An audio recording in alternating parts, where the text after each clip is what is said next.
Ustaz, apakah bila dosa-dosa yang besar terhapus hanya dengan satu kebaikan saja, seperti kisah seorang pelacur yang masuk surga hanya karena satu keikhlasan pada saat memberi air minum kepada anjing yang haus? Kita perlu garis bawahi teman-teman sekalian, ada hadis-hadis Nabi SAW yang menceritakan tentang umat-umat sebelum kita. Di antaranya ini, ada orang yang memberikan minum anjing, seorang bezina, kemudian akhirnya dia dimasukkan surga. Itu kuasa Allah, rahmat Allah. Tapi sebagian ulama yang saya pernah baca mengatakan inilah kisah umat sebelum kita, dan setiap syariat berbeda-beda kan. Seperti di zaman Nabi Musa alaihissalam ada orang kalau mau bertobat bunuh diri, gitu kan. Allah mengatakan dalam Al-Quran surah Al-Baqarah, faqtulu anfusakum. Bani Israel di dalam Musa alaihissalam dalam ajaran Taurat, kalau mereka buat dosa besar, zina, riba, mereka kalau mau tobat bunuh diri. Kalau kita nggak ada kan hukum itu. Jadi tidak semuanya ditarik sebagai sebuah hukum. Karena kalau ini dipegang sebagai sebuah hukum, nanti orang bilang tuh berzina aja minum anjing bisa dimaafkan sama Allah. Baik, kita berzina saja, kemudian pulang malam-malam lagi mabuk, lagi zina segala, cari anjing bidikan air. Nah, kan bisa orang salah gunakan begitu kan? Bisa nggak? Bisa. Jadi kita ambil hikmahnya saja. Oh, yang paling tepat pendapat para ulama mengatakan ini kisah umat-umat sebelum kita dan dalam syariat mereka. Karena ini bukan diceritakan umat kita, gitu kan? Berarti ini yang dibahas adalah rahmatnya Allah yang luas. Mudah-mudahan Allah maafkan.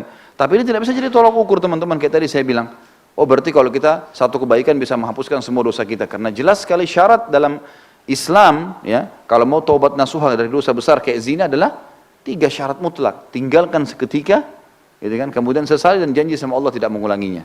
Seperti itulah. Nah.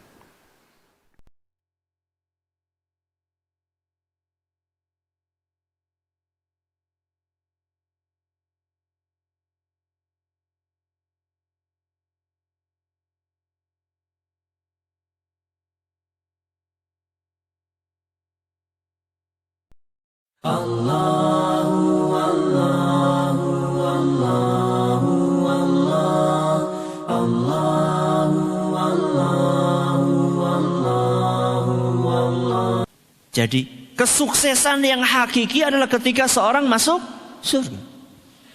Dan kesengsaraan yang hakiki adalah ketika seorang nanti masuk ke neraka.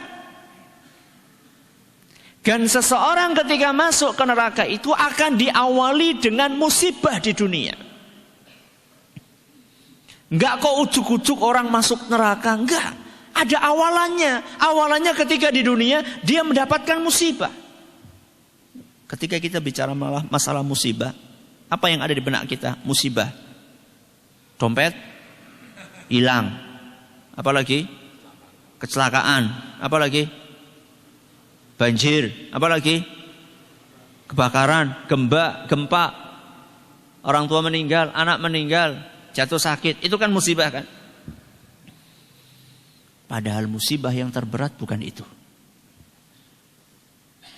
Musibah yang terberat adalah ketika musibah itu menimpa kepatuhan kita dalam beragama. Maksudnya gimana Ustaz? Musibah yang terberat itu adalah ketika kita malas sholat. Itu musibah yang terberat. Pernah nggak dengar orang mengeluh, Jan, hari ini saya musibahnya berat banget. Kenapa? Subuhan telat. Ada? Ada nggak? Jarang, bukan jarang, jarang banget. Ya. Kenapa sih, mumet teman? Iya ya. Ya Allah, saya telat bayar zakat. Atau ya Allah, yang dioyo koyo pegawai pajak. Itu baru musibah ya. Tapi kalau telat bayar apa? Zakat itu bukan musibah. Musibah yang terberat adalah ketika kita malas berbakti kepada orang tua. Itulah musibah yang terberat. Musibah yang terberat adalah ketika kita sampai sekarang belum bisa baca Al-Quran. Itu musibah yang terberat. Usia sudah hampir 60-70 tahun belum bisa baca Al-Quran. Ini musibah yang terberat. Musibah yang terberat itu adalah ketika kita nyaman berbuat maksiat. berbuat maksiat kayak nggak ada apa-apa gitu. Musibah yang terberat adalah ketika hati nurani kita ini tidak terganggu, merasa nyaman-nyaman saja saat mencari rezeki dengan cara-cara yang haram. Kemudian hati nurani kita tidak terganggu, itu musibah yang terberat. Nyaman-nyaman saja mendapatkan duit dengan korupsi, dengan kolusi, dengan riba, dengan dusta,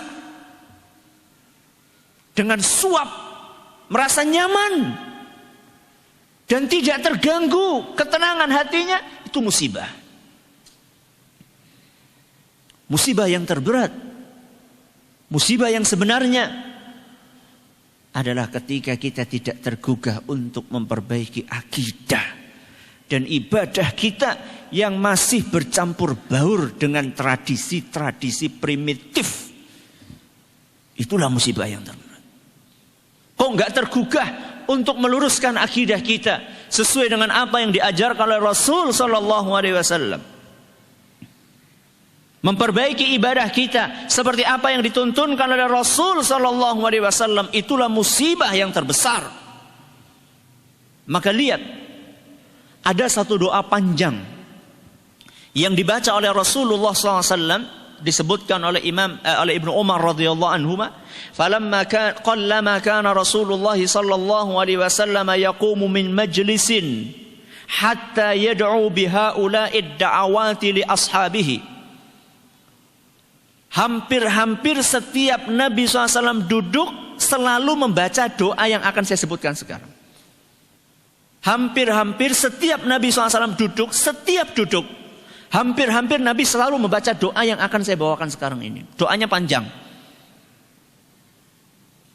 Saya akan sebutkan potongan yang kaitannya dengan masalah musibah ini.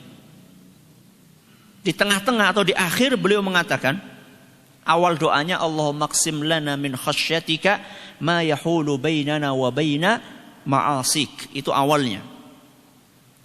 Di tengah-tengah sebelum akhir, potongan doa yang dibaca oleh Nabi SAW, wala taj'al musibatana fi dinina. Apa? Wala taj'al musibatana fi dinina. Kita ulangi. Apa?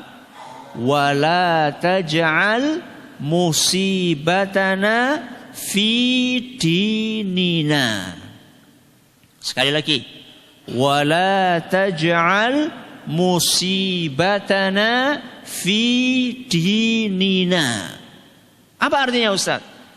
Ya Allah, wala taj'al, janganlah engkau jadikan musibatana, musibah yang menimpa kami, fi dinina.